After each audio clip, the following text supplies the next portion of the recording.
আসসালামু আলাইকুম। একটা বিতর্ক আছে যে দেশের সার্বিক পরিস্থিতি নিয়ে সেনা প্রধান জেনারেল ওয়াকারুজ্জামান বক্তব্য দিতে পারেন কি পারেন না।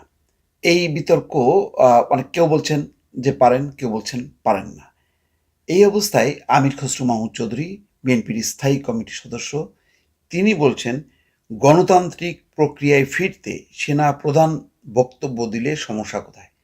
তার মানে সেনা প্রধানের যে অবস্থান বক্তব্য সেই অবস্থানকে সমর্থন করছেন বিএনপির স্থায়ী কমিটির সদস্য আমির খসরু মাহমুদ চৌধুরী। আমি কোট করি, তারপরে একটু ছোট বিশ্লেষণ করব দর্শক। তিনি বলছেন যে 5ই আগস্ট শেখ হাসিনার প্রস্থানের পর সেনা প্রধানের বক্তব্যের জন্য দেশের মানুষ মুখিয়ে ছিলেন। এই কথা উল্লেখ করে তিনি বলছেন যে গণতান্ত্রিক প্রক্রিয়ায় ফিরতে সেনাপ্রধান এখন বক্তব্য দিলে তাতে সমস্যা কোথায়? সেনা প্রধানের প্রস্তাবকে ইতিবাচক অভিহিত করে আমির খসরু বলছেন তিনি বাংলাদেশে গণতন্ত্র প্রতিষ্ঠার কথা বলেছেন। সোমবার রাজধানীর ডিআরইউ মিলনায়তনের এক অনুষ্ঠানের বক্তব্যে এসব কথা বলেন আমির খসরু মাহমুদ চৌধুরী। কারো একক সুবিধার জন্য ঐক্য গঠন সম্ভব নয় উল্লেখ করে বিএনপির স্থায়ী কমিটির সদস্য আমির খসরু বলছেন সংস্কারের জন্য গণতন্ত্রকে বাধাগ্রস্ত করাটা গ্রহণযোগ্য নয়। সংস্কারের জন্য গণতন্ত্রকে বাধাগ্রস্ত করাটা গ্রহণযোগ্য নয়। অর্থাৎ সংস্কার আগে হোক, তারপরে নির্বাচন, এই কথাগুলোর বিপরীতে তিনি এই কথা বলছেন। সংস্কারের কথা বিএনপি 7 বছর আগেই বলেছে। আমাদের 27 দফা এবং যুগপৎ আন্দোলনে যারা ছিলেন তাদের সমন্বয় সেটা পরে 31 দফায় পরিণত হয়। কাজেই সংস্কারের কথা আমাদের, যারা বাস্তবায়নের কথা বলছেন এটা তাদের কথা নয়। বাংলাদেশের মানুষের গণতান্ত্রিক অধিকার কেড়ে নেওয়ার অধিকার কারণেই একথা উল্লেখ করেছেন আমির খসরু মাহমুদ চৌধুরী। অন্তর্বর্তী সরকারকে যারা ক্ষমতায় বসিয়েছেন সেসব ছাত্র নেতার মধ্যে এখন ঐক্যবদ্ধ কতজন আছে?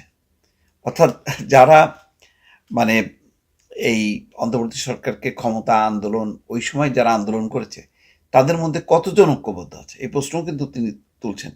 কবে তারা জনপ্রিয় হবেন, তারপর নির্বাচনে যাবেন, এসব খেলা মানুষ বোঝে। এটা পরিষ্কার যে এনসিপিকে ইঙ্গিত করেই কিন্তু বলা হচ্ছে এবং অনেকেই বলছেন যে এনসিপি যতক্ষণ না পর্যন্ত নির্বাচনের জন্য প্রস্তুত না হচ্ছে ততক্ষণ পর্যন্ত নির্বাচন দেওয়া হবে না। এই কারণে এনসিপি নির্বাচন চায় না। এই কারণে তারা সংস্কার, বিচার, স্থানীয় নির্বাচন এসব প্রসঙ্গ তুলছে। আজকেও সার্জিস আলম কিন্তু বলেছে যে সুষ্ঠু নির্বাচন যদি না হয় তাহলে সেই নির্বাচন করে লাভ কি? এটা ডক্টর মোহাম্মদ ইউনূসও কিন্তু বলেছেন যে এখন যে অবস্থা প্রশাসন, পুলিশ, তাতে সুষ্ঠু নির্বাচনের অবস্থা নেই। অগণতান্ত্রিক সরকার ক্ষমতায় থাকলে বাক স্বাধীনতার উপর নিয়ন্ত্রণ বাড়বে উল্লেখ করে আমির খসরু বলছেন এটা গোল্ডেন রুল। সরকার যখনই নির্বাচনের রোডম্যাপ ঘোষণা করবে তখনই দেশ গণতান্ত্রিক প্রক্রিয়ায় ফিরবে। অর্থাৎ রোডম্যাপ ঘোষণা করলেই সবাই নির্বাচনমুখী হবে, এটাকেই তিনি বলছেন যে গণতান্ত্রিক প্রক্রিয়া। আমরা চাই অন্তর্বর্তী সরকার দায়িত্ব ছাড়ার পরেও তাদের সঙ্গে রাজনৈতিক সরকার কাজ করতে পারবে, এমন পরিবেশ অব্যাহত থাকবে।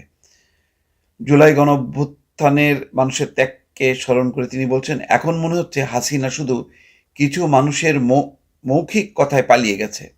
আনসাং হিরোদের কৃতিত্ব না দিয়ে শুধু গুটি কয় মানুষ কৃতিত্ব নিলে এটা বিশ্বাসযোগ্য হবে?